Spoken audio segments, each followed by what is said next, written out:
शाळेतून घरी येताना मीराने पाहिले की तिच्या मैत्रिणीची आई आपल्या मुलीला शाळेतून घरी घेऊन जायला आली होती. तिने मुलीला उचलून घेतले आणि ती तिचे पापे घेत होती. मीरा त्या दोघींना एकटक पाहत होती. तेवढ्यात तिचा मोठा भाऊ ऋषिकेश मीराला शाळेतून घरी घेऊन जायला आला.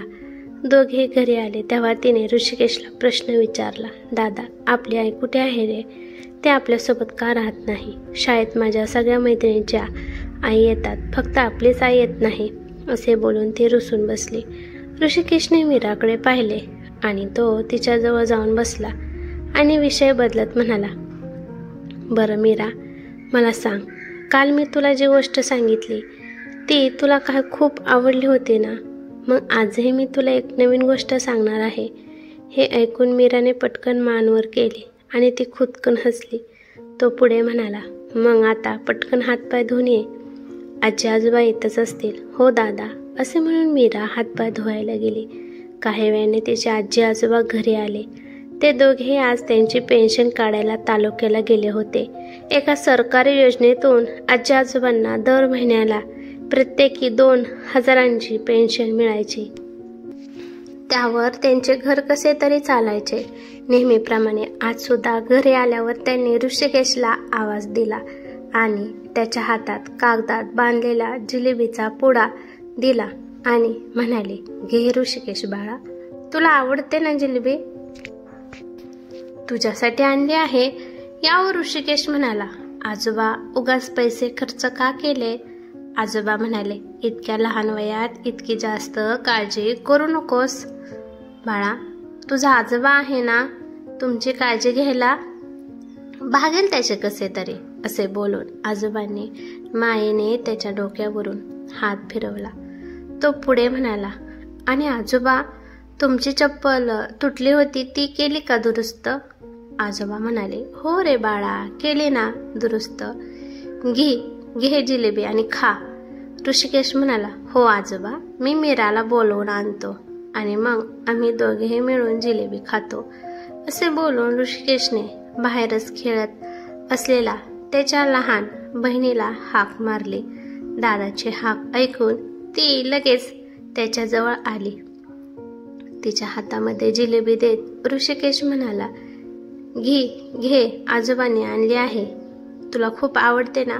मीरा म्हणाली, अरे वा, जिलेबी, असे बोलून तिने ऋषिकेशच्या हातातून जिलेबी घेतली. मीराला जिलेबी खूप आवडली. तिने अगदी मनसोक्त खाल्ली.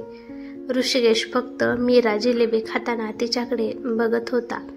तिच्या चेहऱ्यावरील समाधान पाहूनच त्याचे पोट भरत होते. तिचे खाऊन झाले आणि ती ऋषिकेशला म्हणाली, माझे पोट भरले दादा, आता तू खा, मी बाहेर खेळायला जाते. आणि असे बोलून ती लगेच खेळायला पळाली. ऋषिकेशने जिलेबी खायला घेतली, पण त्याला वाटले की मीराला जिलेबी खूप आवडते. यातील जिलेबी उरली तर तिला उद्याही खाता येईल, त्यामुळे त्याने जिलेबी खाल्लीच नाही. त्याला आठवले की मागच्या वेळी शेजारच्या काकूच्या घरी TV पाहायला गेलं होतं, तेव्हा त्यांच्या मुलीला जिलेबी खाताना पाहून मीराच्या तोंडाला पाणी सुटले आणि हे जेव्हा त्या काकूच्या लक्षात आले तेव्हा त्यांनी TV बंद करून तिला जायला सांगितले. तेव्हा ऋषिकेश सुद्धा तिथेच होता. त्याला खूप राग आला होता आणि त्यातूनच जास्त वाईट वाटले होते, पण तो काहीच करू शकत नव्हता. परिस्थितीमुळे त्याचे हात बांधले गेले होते. ऋषिकेश आणि मीरा ही 2 भावंड. ऋषिकेश 10 वर्षाचा तर शर्वरी 6 वर्षाची होती. दोघेही आपल्या आजी आजोबांकडे राहायचे. त्यांच्या वडिलांना देवाघरी जाऊन 1 वर्ष झाले होते.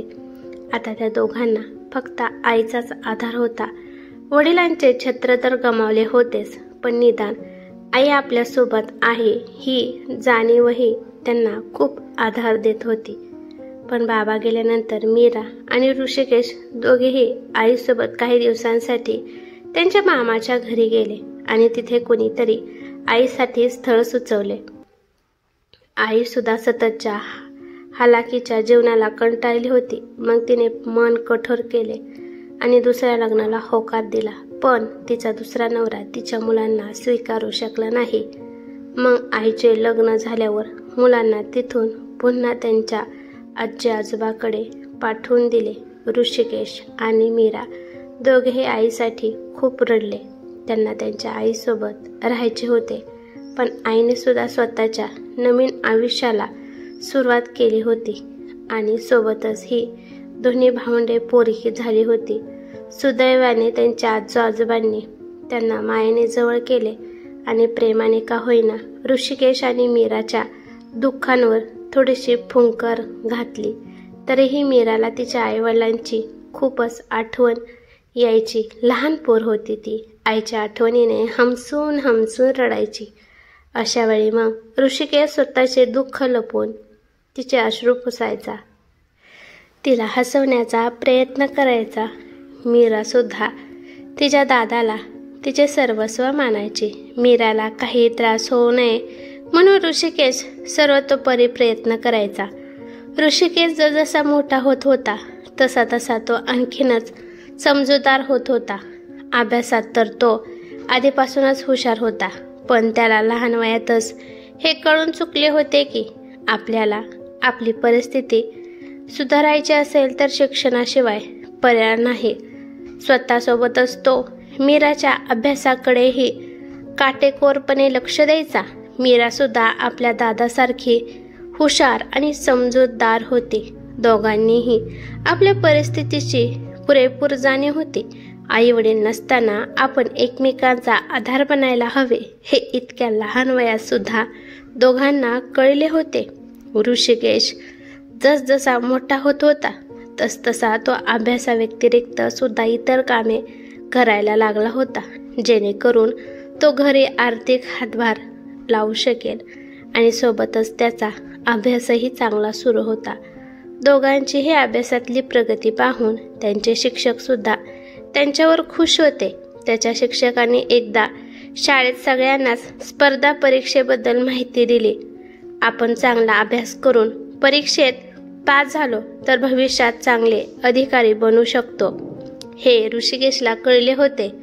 त्याने त्या दृष्टीने अभ्यास सुरू केला. त्याच्या शिक्षकांनी सुद्धा त्यांना या बाबतीत खूप मार्गदर्शन केले. ऋषिकेश 12वी उत्तम मार्काने पास झाला, पण दुर्दैवाने त्याचा सगळ्यात मोठा आधार असणारे आजोबा त्याच वर्षी वारले. ऋषिकेशला पुढे शिकायची खूप इच्छा होती, पण घरची जबाबदारी घेणे सुद्धा गरजेचे होते. शिवाय मीराचे पुढील शिक्षण चांगले व्हावे अशी त्याची इच्छा होती. म्हणूनच ऋषिकेशने पुढे मुक्त विद्यापीठात BA ला ॲडमिशन घेतले आणि सोबतच तो एका मोठ्या किराणा दुकानामध्ये नोकरीसुद्धा करू लागला. पण त्याला जेव्हा वेळ मिळेल तेव्हा तो स्पर्धा परीक्षेचा अभ्यास करत होता. जसजसे तो या जगातून कटू अनुभव घ्यायचा तसतसे आयुष्यात काहीतरी करून दाखवण्याची त्याची जिद्द वाढत जायची. पण एके दिवशी असा एक प्रसंग घडला ज्याने ऋषिकेशला तो किती कमनशिबी आहे याची जाणीव झाली. एके दिवशी अचानक सामान पोहोचवायचे म्हणून तो एका घरी गेला. ते घर खूप आलिशान होते. त्याने दारावरची बेल वाजवली. आतमधून चांगले हसण्या खेळण्याचे आवाज येत होते. एका स्त्रीने दरवाजा उघडला. तिला पाहून ऋषिकेशला धक्का बसला, कारण ती स्त्री दुसरी तिसरी कोणी नसून त्याची आई होती. आईला पाहून आज अनेक वर्ष झालेली होती, तरीसुद्धा तो आपल्या आईला कसा विसरू शकणार होता. ती कोणाशी तरी मोबाईलवर बोलत होती. आईला पाहून ऋषिकेश त्याच्या भावनांचा बाण तो रोखू शकला नाही आणि नकळत त्याच्या डोळ्यात अश्रू आले. त्याने लगेच गालावरचे अश्रू हाताने पुसून घेतले. त्याची आई अजूनही फोनवर बोलण्यात बिझी असल्याने तिने त्याच्याकडे फारसे लक्ष दिले नाही. आईला पाहून तिला मिठी मारावी, तिच्या कुशीत डोके ठेवून मनसोक्त रडावे असे त्याच्या मनाला वाटले, पण बुद्धी मात्र त्याला तसे करण्यापासून रोखत होती. त्याच्या मनाचे आणि बुद्धीचे हे द्वंद्व सुरू असताना तो दारातच तसाच काही न बोलता उभा आहे हे त्याच्या आईच्या लक्षात आले. त्याचा तो गबाळा अवतार आणि चेहऱ्याला रुमाल बांधून असल्याने त्याच्या आईने त्याला नीट पाहिले नव्हते आणि अनेक वर्ष न पाहिल्याने न भेटल्याने त्याला ओळखणे कठीण होते. आईने फोन बंद केला आणि त्याला तसेच उभे असलेले पाहून त्याची आई त्याला म्हणाली, सामान देतोस ना? आईकडून या प्रश्नांची अपेक्षा नसलेला तो जरा गडबडून म्हणाला, काय म्हणालात? आई म्हणाली, अरे सामान द्यायला आला आहेस ना, मग दे ना. हो हो घ्या. हातातील जड सामानाची पिशवी आईकडे सुपूर्द करत तो म्हणाला, मी सामान बरोबर आहे की नाही ते चेक करून तुला सांगते, तोपर्यंत बाहेर थांब. असे बोलून आई सामानाची पिशवी आत घेऊन गेली आणि तो घामाने डबडबल्या अवतारात तिथेच दाराबाहेर उभा राहिला. आई सामान चेक करत होती तो ऋषिकेशने त्यांच्या घरावर एक नजर फिरवली. घर खूप प्रशस्त होते. तिथे ऐशोआरामाची जवळपास सगळी साधने होती. कशाचीच कमतरता वाटत नव्हती. आईचे राहणीमान सुद्धा चांगले होते. आईसमोर असूनही तो आईशी बोलू शकत नाही याचे ऋषिकेशला खूप वाईट वाटत होते. पण आई सुखात आहे हे पाहून त्याला आतून कुठेतरी समाधान सुद्धा वाटत होते. त्याच्या मनात विचार आला की आपली आई आपल्याला इतकी वर्षात साधी भेटायला सुद्धा आली नाही हे आठवून त्याला चीड सुद्धा येत होती. डोक्यात विचारचक्र सुरू होते. इतक्यात आई ऋषिकेशला म्हणाली, सामान तर बरोबर आहे, मी तुला लगेच सामानाचे पैसे देते, थोडंसं थांब. आणि एवढे बोलून आईने आतमध्ये कुणाला तरी आवाज दिला, दिनो जरा बेडरूममधून माझी पर्स घेऊन येतोस का? आणि थोड्या वेळातच दिनूने आईला पर्स आणून दिली.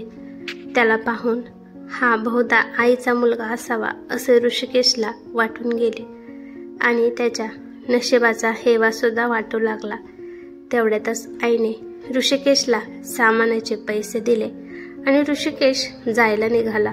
तो काहीसा पुढे गेला असेल इतक्यात त्याला पाठीमागून आईने हाक मारली. त्याला वाटले बहुधा आईने आपल्याला ओळखले असावे. त्याने मागे वळून पाहिले तेव्हा आई म्हणाली, बराच वेळ इथेच थांबला आहेस, ऊन सुद्धा चांगले तापले आहे, पाणी वगैरे घेणार का? ऋषिकेश म्हणाला, नको, मला तहान लागली नाही. आणि तसाच पाठमोरा चालू लागला. त्याला आईकडून सहानुभूतीचे नाही तर आईचं प्रेम पाहिजे होते. इतक्या वर्षात आपल्या आईने आपल्याकडे अजिबातही लक्ष दिले नाही याची सल त्याला टोचत होती. आईची परिस्थिती चांगली आहे तर निदान आपली मुले कोणत्या परिस्थितीत आहेत हे तिने एकदा तरी बघायला पाहिजे होते असे त्याला राहून राहून वाटत होते. इतक्या वर्षापासून काळजात असलेली एक जखम पुन्हा भळभळू लागली होती. त्या दिवशी त्याच विचारात तो घरी गेला. मीराला पाहून त्याने स्वतःला सावरले आणि जे झाले ते विसरण्यातच ठरवले. आणि त्यानंतर त्यांनी स्वतःचा अभ्यास आणखीनच जोमाने सुरू केला. तो दुकानात सुद्धा काम खूप प्रामाणिकपणे करत होता. मालकाचा सुद्धा ऋषिकेशवर खूप विश्वास जडला होता. घरची परिस्थिती सुद्धा हळूहळू सुधारत होती. मीरा पण चांगले अभ्यास करत होती. असेच दिवस सरत होते. ऋषिकेशचे ग्रॅज्युएशन पूर्ण झाले आणि त्याने स्पर्धा परीक्षेचा फॉर्म भरला. पहिल्या वर्षी अपेक्षेप्रमाणे त्याला यश मिळाले नाही, पण दुसऱ्याच प्रयत्नात ऋषिकेश महाराष्ट्रातून दुसरा आला. ऋषिकेशच्या आनंदाला पारावर उरला नाही. मीरा आणि ऋषिकेशची आजी सुद्धा खूपच आनंदात होती. इतक्या गरीब घरातील मुलगा असून सुद्धा कोणतीही शिकवणी न लावता ऋषिकेश महाराष्ट्रातून दुसरा आला याचे सगळ्या तालुक्यासोबतच प्रसार माध्यमांनी सुद्धा कौतुक केले. टीव्हीवर मोबाईलवर ऋषिकेशचा इंटरव्ह्यू आला होता. ऋषिकेश जाधवमुळे अनेक जणांना स्पर्धा परीक्षा देण्याची प्रेरणा मिळत होती. ऋषिकेशचे नाव सर्व स्तराकडून गाजत होते आणि म्हणूनच आमदार साहेबांनी ऋषिकेशचा जंगी सत्कार करण्याचे ठरवले. कार्यक्रमाला चांगलीच गर्दी जमली होती. कार्यक्रम सुरू व्हायला अजून थोडासा अवकाश होता. इतक्यात कोणीतरी गर्दीतून वाट काढत त्याच्याकडे येत होते, पण कुणीतरी त्यांना ऋषिकेशकडे जाऊ देत नव्हते. म्हणून मग त्या मोठ्याने म्हणाल्या, अरे मी ऋषिकेशची आई आहे, मला का अडवताय? आणि त्यांनी असे म्हटल्याबरोबरच ऋषिकेशचे लक्ष त्यांच्याकडे गेले.